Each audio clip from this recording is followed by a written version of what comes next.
शिव महापुराण की जय, श्री रामचरितमानस की जय, भागवत भगवान की जय, गुरुदेव भगवान की जय, माता पिता की जय। हर हर महादेव।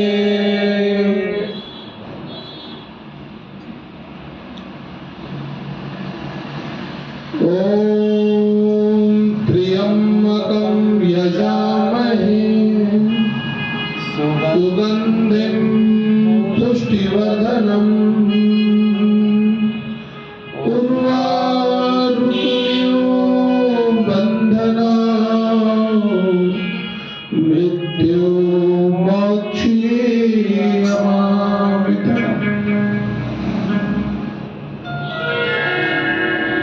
आज भगवान के दरबार में गुरुदेव की कृपा से, माता पिता के आशीर्वाद से, मित्रों के स्नेह और मित्रों का लगाव, इस कथा का श्रवण करने का अवसर प्राप्त हो रहा है। यह भगवान की बहुत बड़ी कृपा है कि हमारे भभुआ के शहरवासी, हमारे परिवार के सभी सदस्य, हमारे मित्रगण, सभी लोगों ने श्री शिव महापुराण के प्रति अपनी अटूट श्रद्धा का, इस प्राकृतिक को, एक अटूट श्रद्धा का प्राकृतिक को वर्णन दिया। प्राकृतिक भी कहीं ना कहीं से हमारे कर्म को देख रहे हैं, भगवान भी हमारे कर्मों को देख रहे हैं। आप जब इसे अनुभव करेंगे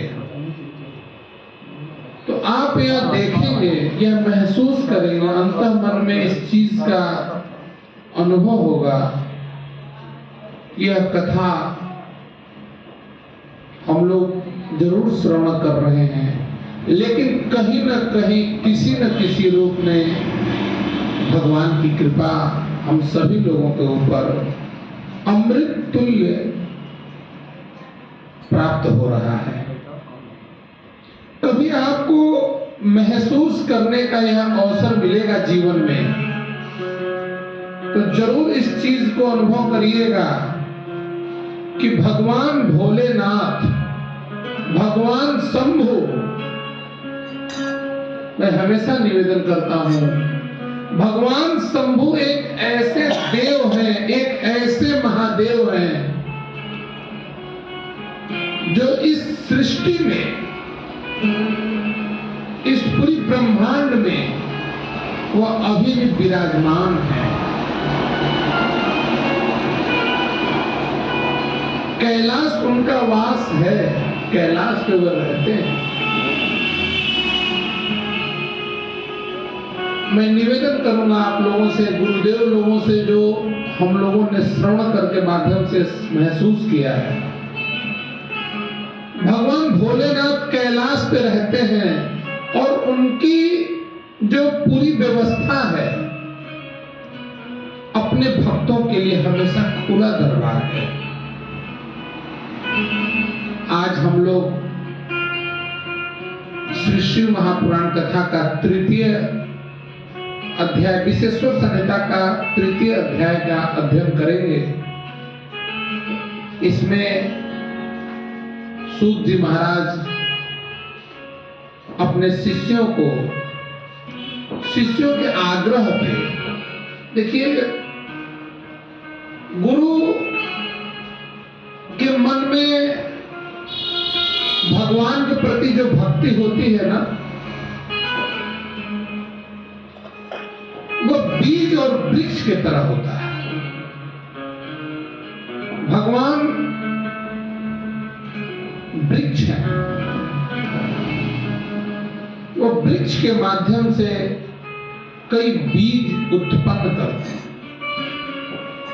उस बीज के माध्यम से पुनः वृक्ष बनता है। यही गुरु का काम है। श्री शिव महापुराण में भगवान की पुराण गुरु के माध्यम से हम लोग श्रवण किए हैं, तो यह मैंने महसूस किया है इस बात को कि श्री शिव महापुराण के जो गुण से गुण रहस्य हैं, उस भगवान रूपी गुरु के पास किसी न किसी शिव तत्व के रूप में उनके पास वह उपलब्ध रहता है और वही शब्दों के माध्यम से शिष्यों को मिलता है। मैं बहुत आभारी हूं अपने गुरुदेव के कि गुरुदेव के मुखारविंद से हम लोगों ने शिव तत्व को महसूस किया।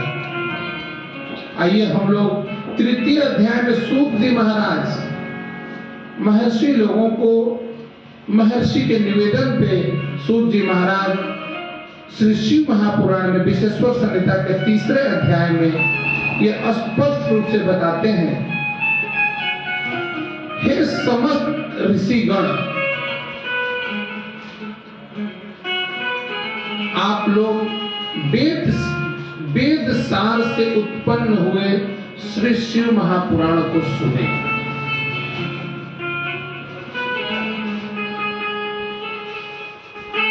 गुरुदेव हाथ जोड़ के विनम्र शब्द में कहते हैं कि भगवान सभी संसार को धारण करने वाले हैं और सभी कारणों के कारण हैं।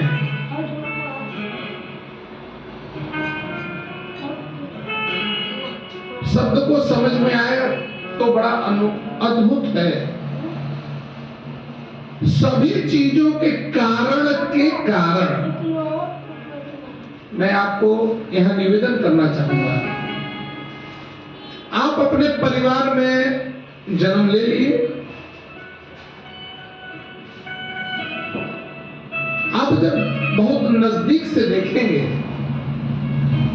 अपने ध्यान दृष्टि से देखेंगे, तो आपको यह महसूस होगा कि हमारी कितनी जरूरत थी हमारे परिवार में।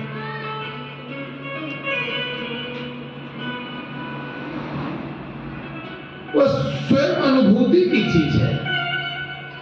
हर परिवार में हर सदस्य अपने अपने उपयोगिता के हिसाब से भगवान उस रत्न को उस घर में भेजते हैं।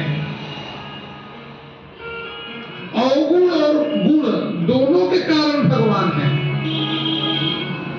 यह कर्म फल पे आधारित है। शिव पुराण इसी उपलब्धि को, इसी जानकारी को मनुष्य को पहुंचाने वाला एक उत्तम पुराण है। आगे अभी मैं निवेदन करूंगा आपसे कर्मों के फल के विषय में। अब आपको यह महसूस हो रहा होगा अच्छे कर्म और बुरे कर्म। मैं कारण के कारण पे आपको निवेदन कर रहा हूं। आज आपका जो कर्म है वही कल का कारण बनेगा और उस कारण के आधार पे आपकी पूरी जीवन लीला, पूरा जीवन लीला कर्म भगवान के पास रिकॉर्ड हो रहा है। आपके अच्छे कर्म और बुरे कर्म, अच्छे विचार और बुरे विचार उसके कैमरे में रिकॉर्ड हो रहा है। उस रिकॉर्डिंग के आधार पे आपको फल प्राप्त होगा और उस फल के आधार पे आपका सिलेक्शन होगा कि आपको किस घर में जाना है, किस योनि में जाना है,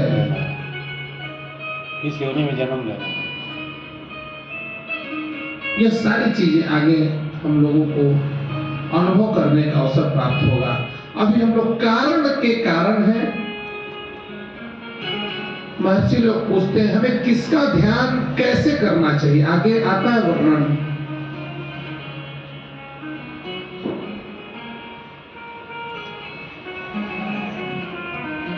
सूत जी बताते हैं शिव जी में भक्ति रखने से मनुष्य मुक्त हो जाता है और देवताओं की कृपा से भक्ति उत्पन्न होती है। बड़ा अच्छा शब्द है। महादेव की भक्ति करने से मनुष्य मुक्त हो जाता है और देव की भक्ति करने से, देव की पूजा अर्चना करने से आपके अंदर भक्ति उत्पन्न होती है। देखिए यह दो तरह के शब्द हैं। मनुष्य के अंदर जब भक्ति का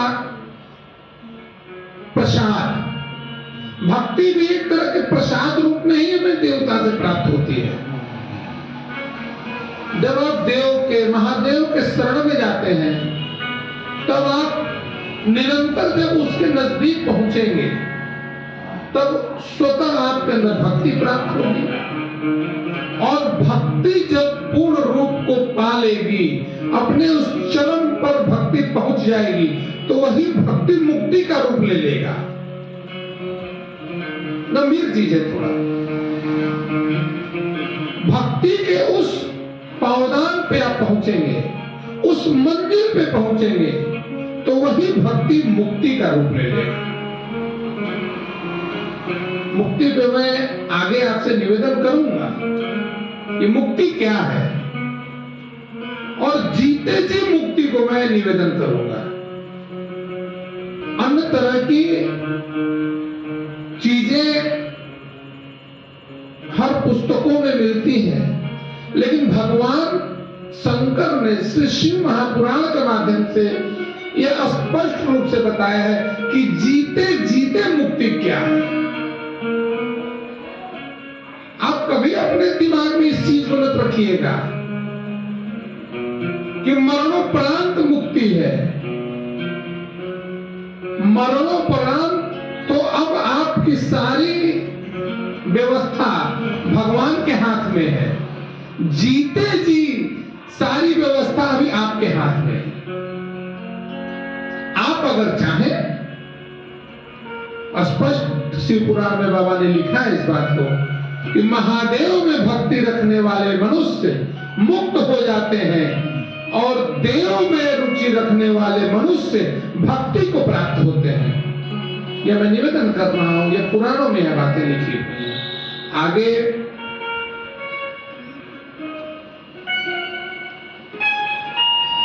जैसे बीज से अंकुर अथवा अंकुर से बीज उत्पन्न होता है, थोड़ा यहां भी मैं निवेदन करूंगा।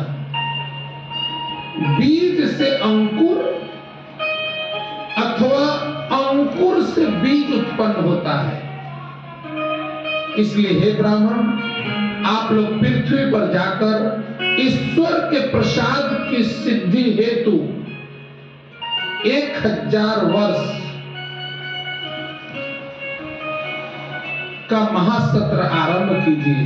इस यज्ञ से ही प्रभु शिव जी की प्रसन्नता से विद्या का सारभूत साध्य एवं साधन ज्ञात हो जाएगा। आगे मुनि लोगों ने सूत जी से बड़ा अच्छा सवाल किया। अनुभव करने का चीज है। परम साध्य क्या है और उस परम साध्य का साधन क्या है। यहां मैं निवेदन करूंगा आपसे, परम साध्य क्या है और परम साध्य का साधन क्या है एवं उस साधक, उसका साधक किस प्रकार का होना चाहिए, आप इसे बताने की कृपा करें। शिव पद की प्राप्ति साध्य है, उनकी नवधा भक्ति द्वारा सेवा करना साधन है। शिव जी के कृपा से इस कर्मों के फलों को नित्य जानकर। देखिए मुश्किल कहाँ होती है, जो मेरा अनुभव है उस पर मैं आपसे निवेदन कर रहा हूं। आप भक्त बनते हैं, बड़ी अच्छी बात है। सनातन में यह भक्ति, भगवान के प्रति भक्ति के से लाभ का मैं अगले सत्र में आपसे निवेदन किया था कि भक्ति का लाभ कहां कहां है। एक भक्ति का बहुत ही अच्छा लाभ मैंने अपने परिवार में मां और पिताजी के प्रति समर्पण को बताया था कि जब आप शंकर भगवान की भक्ति करते हैं तो माता पार्वती का आशीर्वाद प्राप्त होता है। माता पार्वती का जैसे ही आशीर्वाद प्राप्त होता है, आप अपने मां की तरफ आपका ध्यान बढ़ता है, उससे आपके परिवार में आनंद का माहौल बनता है। यह निवेदन मैंने किया था। आज भगवान कहते हैं कि शिव पद की प्राप्ति साध्य है और नवधा भक्ति द्वारा सेवा करना साधन है। नवधा भक्ति आगे मैं निवेदन करूंगा कि नवधा भक्ति क्या क्या है, लेकिन अभी हम लोग नवधा भक्ति के साधन से साध्य तक पहुंचने की प्रक्रिया पर जोर डालें। नवधा भक्ति में दो चीज सबसे प्रमुख है। श्रवण सुनना और कीर्तन। भगवान ने कहा है इस बात को कि जैसे ही आप सुनते हैं, आपकी इंद्रियों में भगवान के शब्दों का जो ताकत है, भगवान के शब्दों से, नामों में, अक्षरों में जो ऊर्जा व्याप्त है, वह स्वतः आपको श्रवण के माध्यम से प्राप्त होने लगता है। भगवान के हर शब्द में एक ऊर्जा व्याप्त है। हर शब्द में कई ऊर्जा भी कई लेवल का है, लेकिन आप स्पष्ट रूप में समझें कि भगवान के नाम में, भगवान के पुराण के शब्दों में जब आप श्रवण करते हैं तो एक ऊर्जा बनती है।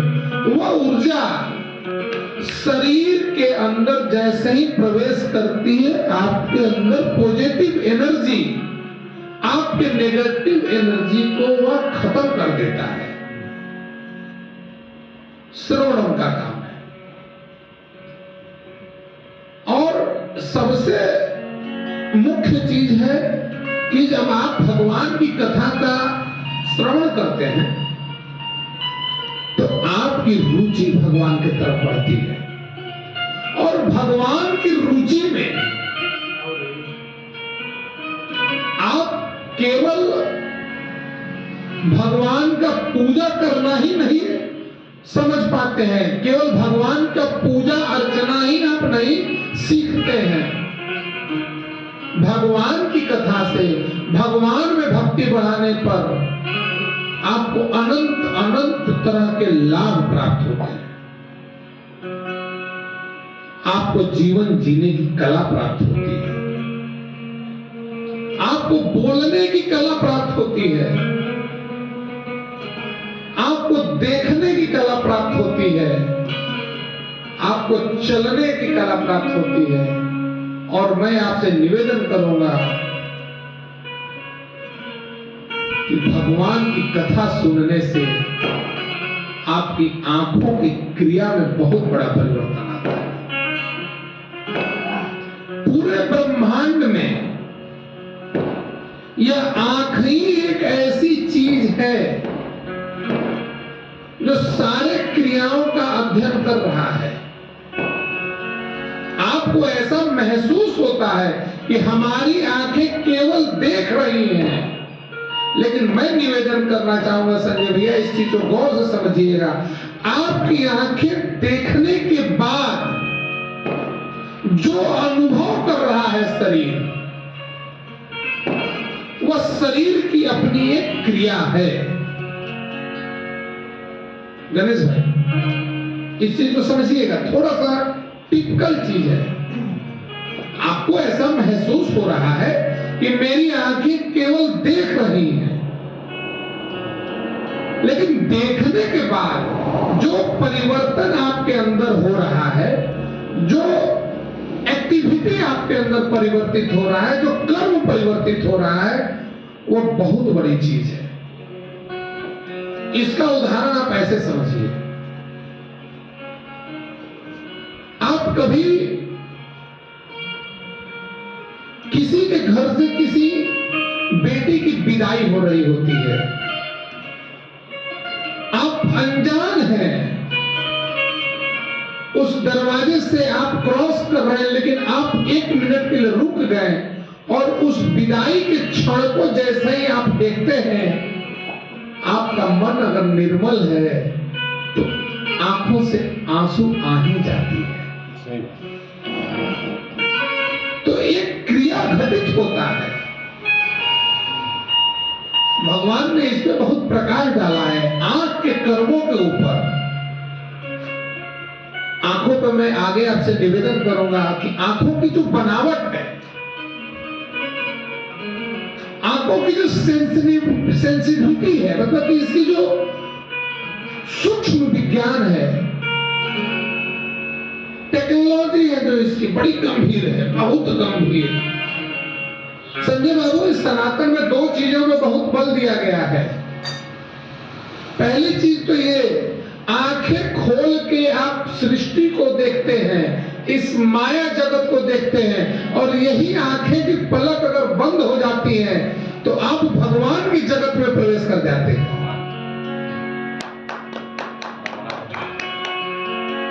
शंकर की जो प्रक्रिया है, मैं उस पर निवेदन कर रहा हूं।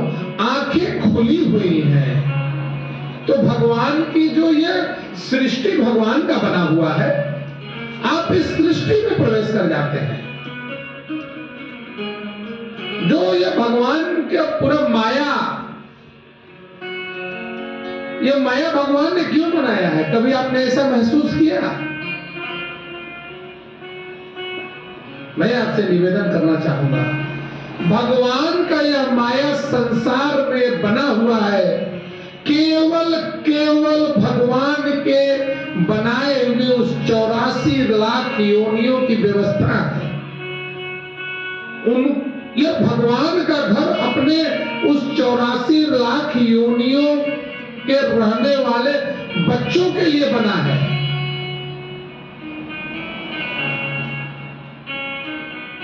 यह जो 84 लाख योनि में जो जीव जन्म लेते हैं, उनमें सभी लोगों को रहने की व्यवस्था है, खाने की व्यवस्था है, पीने की व्यवस्था है।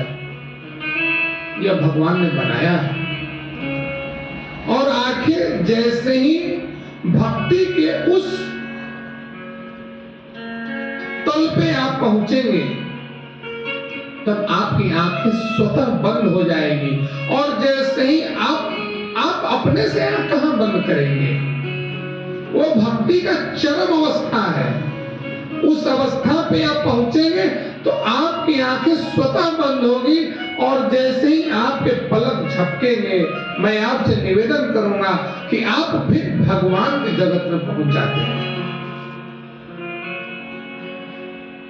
ध्यान का जो विज्ञान भगवान शिव ने बताया है, यही बताया है। लेकिन उस स्थिति को पाने के लिए श्री शिव महापुराण यही बता रहा है कि हमें नवधा भक्ति में ईमानदारी से काम करना चाहिए। नवधा भक्ति 9 तरह की है। भक्ति करने का जो तरीका है वो 9 तरह, जिसमें श्रवणम कीर्तनम मुख्य है। मैंने श्रवणम का लाभ बताया कि आप जब भगवान की कथा सुनते हैं तो सुनना, तो आपके अंदर भगवान के शब्द एक पॉजिटिव एनर्जी के रूप में जाते हैं, और शरीर के अंदर के नेगेटिव एनर्जी स्वतः समाप्त हो जाते हैं। और आपके कीर्तन रूप भी शब्द जब आपके अपने चेतन से मन में, कीर्तन में भी देखिए दो तरह की चीजें हैं रिंकू भैया, कीर्तन दो तरह का है।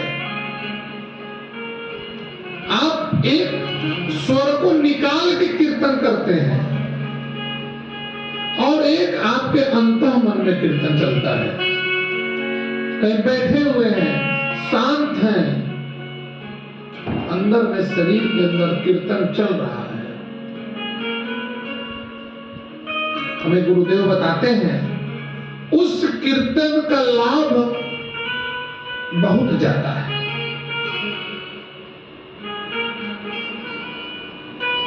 सांसों के माध्यम से आप कीर्तन करें।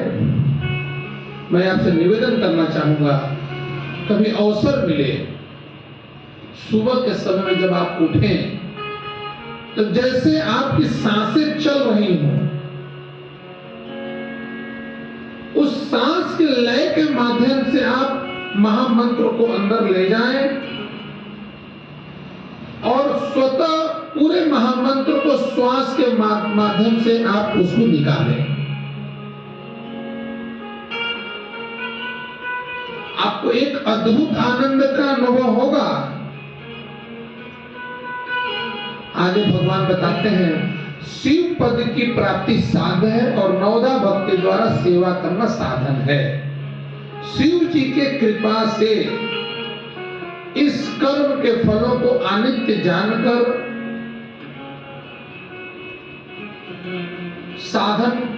साधक अनित्य जानकर जो साधक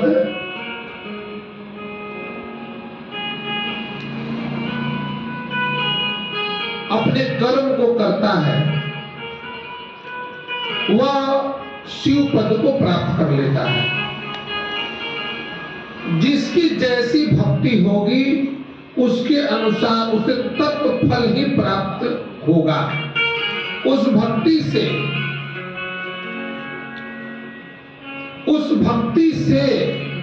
साधनों को श्री महादेव के अनेक प्रकार की स्पष्ट में लिखा हुआ है। भगवान की कृपा का भी कई सारे स्वरूप बताए गए। आपकी भक्ति किस तरह की है? प्रथम में देखिए, भक्ति में आज के कलयुग में मैंने निवेदन किया था स्वार्थपूर्ण हो गया है।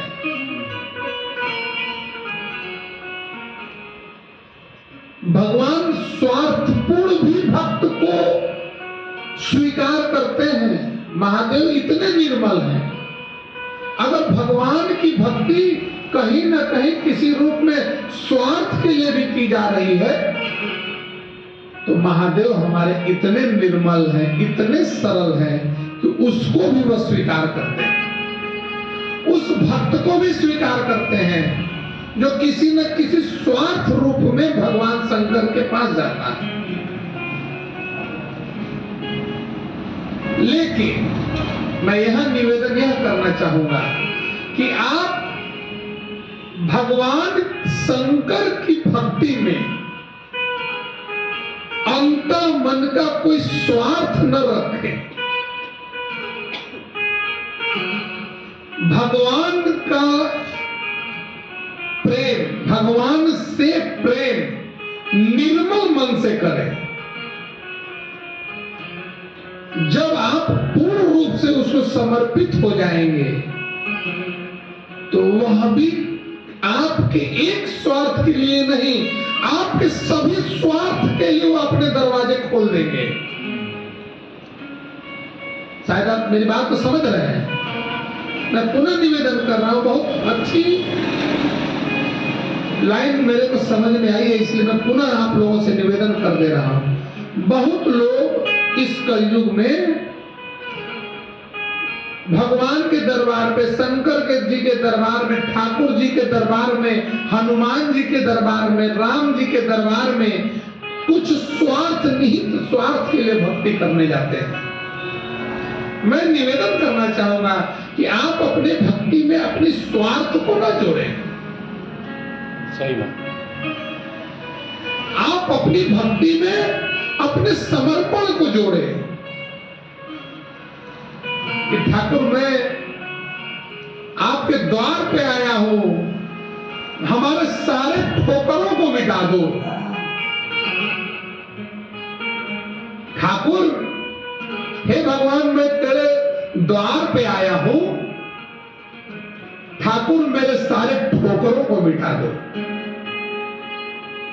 कहीं का एक ठोकर जब आप उस ठाकुर जी के शरण में जाएंगे तो उसके पास तो ऐसी ताकत है कि आपकी जिंदगी में आने वाले सारे ठोकरों को मिटा देगा। राम सूरज जी इसीलिए तो उसको ठाकुर कहा गया है, इसीलिए तो उसको भगवान कहा गया। आप जरा सोचिए संजय बाबू, मैं इस तरह एक आनंद के भाव में एक परिभाषा मुझे याद आ गया, तो मैं आपसे निवेदन करूंगा। मेरा व्यवसाय दवा का है, इसलिए मैं दवा के रूप में ही एक चीज जो मैं अनुभव आया मैं जरूर बताना चाह रहा हूं। हम लोगों के पास कोई मरीज आता है तो हम लोग उसको एक दवा के माध्यम से उसके रोग को ठीक कर देते हैं, दवा के माध्यम से। लेकिन आप जब भोलेनाथ के पास पहुंचेंगे और आपके अंदर सरलता रहेगी, निर्मलता रहेगी, उसके प्रति प्रेम रहेगा, तो वह आपके सारे दुखों को खत्म कर देगा। आपकी ताकत एक जगह काम आई, आपने केवल रोग को ठीक किया, और जैसे ही आप भगवान के शरण में जाएंगे वो तो जीवन के सारे रोगों को खत्म करेगा। उसी का नाम भगवान है। ऐ ठाकुर मेरे जीवन के सारे ठोकरों को खत्म कर दो, और आपके अंदर भक्ति की भी वह ताकत होनी चाहिए, भक्ति की वह प्रकाष्ठा होनी चाहिए, भक्ति की वह ईमानदारी होनी चाहिए कि आप भी भगवान से कुछ कह सकें। और यह मजबूती कैसे आएगी? भगवान से भी कुछ कहने की मजबूती कैसे आएगी? मैं निवेदन करना चाहूंगा, यह मजबूती आपके स्वयं के अंदर है। संजय भाई, आप भगवान से किसी मजबूती के साथ यह कहें कि हमारे जीवन के सारे ठोकरों को खत्म करो, भगवान भी आपकी बातों को पूर्ण रूप से सुने। इसके लिए जानते हैं यह चीज आपके अंदर है, वह क्या है? निर्मल मन जन वही पाया। जिसका निर्मल मन होता है, जल की तरह होता है, स्वच्छ होता है, वही भगवान को समझ पाता है। और भगवान शंकर की व्यवस्था में भगवान निर्मल दिल के लोगों को बहुत पसंद करते हैं। भगवान को छलिया लोग नहीं पसंद है, उनको भी अनुभव हो जाता है। ऐसा ना हो कि मेरा कोई त्रिशूल लेकर भाग जाए, मेरा सोने का त्रिशूल, भाभी जी मेरे हीरे का कमंडल कोई छलिया लेके भाग न जाए, उसे कोई नाराजगी नहीं है। देखिए भगवान को कोई दिक्कत नहीं है, उसके पास हजारों त्रिशूल हैं, लेकिन आप उसके सोने के त्रिशूल और कमंडल को लेके भागेंगे ना तो कई सारे दुश्मन आपके पीछे लग जाएंगे। उसको तो डर इस बात की है कि हमारे कमंडल और त्रिशूलवा लेके भाग रहा है, कहीं इस माया में कोई उसको उससे छीनने के लिए उसका जान न ले बैठे। यह माया का चक्कर है। हर एक दूसरा आदमी एक दूसरे के प्रति परेशान है। तो भैया वह हाथ में शंकर जी का त्रिशूल देखा सोने का, तब तक 4 आदमी उसके पीछे दौड़ गए कि अब इससे उस त्रिशूल को छीनो। यह शंकर जी को दिक्कत नहीं है कि मेरा त्रिशूल गायब हो गया, दिक्कत तो उनको यह है कि मेरा एक भक्त चोटीला हो गया, चोटिल हो गया, बड़ा उसको दर्द हो गया। इस दरबार में आया था, उसके पास अनुभव नहीं था। आहा, मेरे मन में जो बात आई, अंतरिक्ष जी इस चीज को थोड़ा सा समझिएगा, थोड़ा सा समझने का चीज है यह, हम लोगों के भी जीवन में बहुत काम आएगा यह चीज। अक्सर अब मैं देखता हूं सनातन में कई देवी देवताओं के कहीं मुकुट गायब हो जाते हैं, कहीं घड़ी घंटाल गायब हो जाते हैं, आंखें में से भैया मैं ये बताना चाहूंगा, यह कभी पचने लायक चीज नहीं है।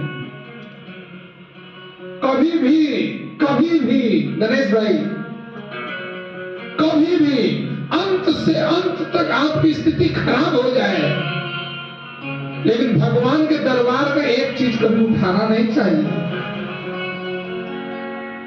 क्योंकि वो उसकी संपत्ति है, आपकी संपत्ति नहीं है।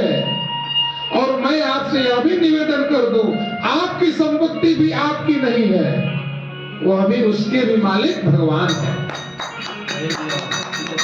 आप इस भ्रम में पड़े हुए हैं कि मेरी संपत्ति मेरी है।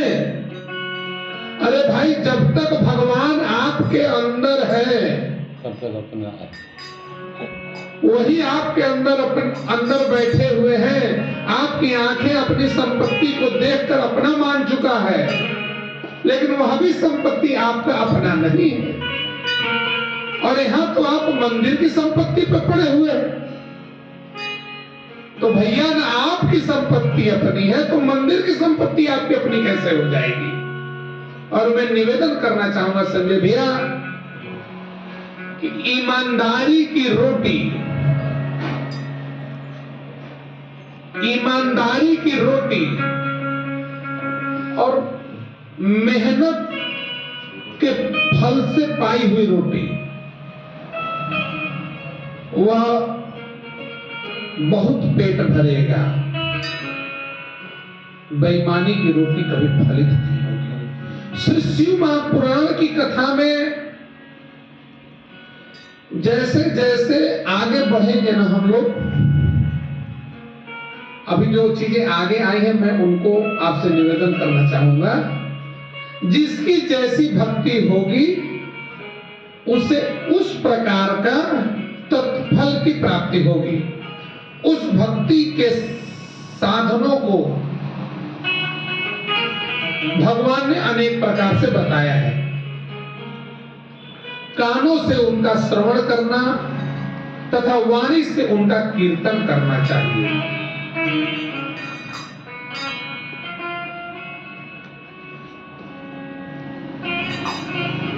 आप स्वार्थ साधन में लगे हुए महर्षि, इस महासाधन के द्वारा आप लोग साध तक पहुंच जाइएगा। मैंने जो बात बताया कि आप भक्ति के उस मंजिल तक पहुंचेंगे तो आप साध तक पहुंच जाएंगे। यहाँ पुराण के 3 अध्याय में स्पष्ट लिखा हुआ है, मैं वही लाइन आपको पढ़ रहा हूं। आप लोग साध तक पहुंच जाएंगे, जाइए। यद्यपि लोक में लोग, दोनों शब्द में समानता है लेकिन समझने का अंतर है भैया। लोक में लोग देखकर ही उसमें प्रविष्ट होते हैं, किंतु परमात्मा अप्रत्यक्ष है, इसलिए उसमें सुनकर प्रवृत्त होना चाहिए। मतलब उसको समझ बूझ के, भगवान को समझने का बहुत प्रकार है संजय बाबू। अभी हम लोग बच्चे हैं, हम लोग अपने बचपना के आधार पर भगवान की भक्ति को कर रहे हैं और हमें यह पूर्ण विश्वास है कि हम बच्चों की भक्ति इस दरबार में ईमानदारी से की हुई भक्ति भगवान को स्वीकार होती है। कई त्रुटियां हो रही हैं अभी, लेकिन अगर हम कोशिश भी नहीं करते, गणेश भाई, तो यह नहीं ही रह जाता। हम लोगों की यह कोशिश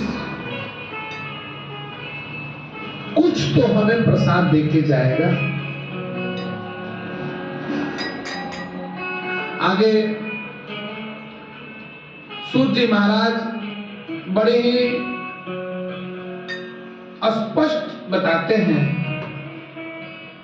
उस परम तत्व का मनन, सवाल कर रहे हैं मुनिवर सूत जी से, उस परम तत्व का मनन और श्रवण किस प्रकार किया जाए तथा किस प्रकार से कीर्तन करना चाहिए, आप इसे विस्तृत रूप में हमें बताइए।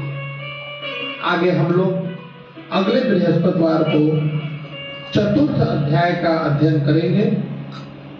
आज हम लोग थोड़ा इस शादी विवाह के मौसम में थोड़ी लेट हैं, इसके लिए हम आपसे भी क्षमा मांगते हैं और भगवान से भी क्षमा मांगते हैं। 11 बजे रात तक हम लोगों के लिए उनको भी जगह पर रहना पड़ता। सही बात। और हम भक्तों से भी निवेदन करेंगे, आज हमारी संजय भाभी, हमारी धर्मपत्नी, गप्पू भाई, अंतरिक्ष भाई, राम सूरत भाई, संजय भैया, गणेश भाई, रिंकू भाई, टुटुल मामा जी के छोटे लड़के भोला मामा, आज इस भगवान के इस पासन श्री शिव महापुराण कथा में सभी लोगों ने आनंद पूर्वक श्रवण किया। आप लोगों ने अपने जीवन का कीमती समय इस श्री शिव महापुराण में दिया। भगवान से मैं यही निवेदन करूंगा कि आपकी कीमतों का फल हे भोलेनाथ जरूर हमें प्रदान करिएगा। संजय भाई, बिल्कुल।